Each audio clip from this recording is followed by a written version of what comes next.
এইখিনি ভেন্দি ছিঙি আছোঁ আৰু ছিঙিবলৈ বাকী আছে, আপোনালোকক দেখাই আছোঁ। এইখিনি জিকাও ছিঙিছোঁ আৰু ছিঙিবলৈ বাকী আছেই। জিকাখিনি ছিঙি লোৱাৰ পাছত জাতিলাও ছিঙিম, প্ৰায় 50টামান ওলাব, এইখিনি ছিঙিম। তাৰপিছত কেৰেলা ছিঙিম, দেখাম বলক আপোনালোকক। এইখিনি কেৰেলা কিমান সুন্দৰকৈ লাগি আছে, চব ইমান ধুনীয়াকৈ একদম লমা লমে লাগি আছে।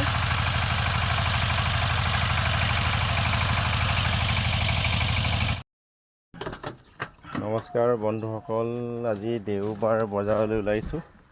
এয়া জাতিলাও, কাজি নেমু, ইলাচি নেমু, জিকা, ভেন্দি, আকৌ জাতিলাও, আকৌ কেৰেলা, এনেকৈ আজি ওলাইছোঁ বজাৰলৈ। দেখুৱালোঁ আপোনাক। প্ৰথমতে মোৰ ঘৰতে লগাই লৈছোঁ, তাৰপৰা এতিয়া বজাৰত লগামগৈ দোকানখন। ঠিক আছে, আপোনালোকক দেখালোঁ। বজাৰলৈ আহিব কিনিবলৈ। ধন্যবাদ।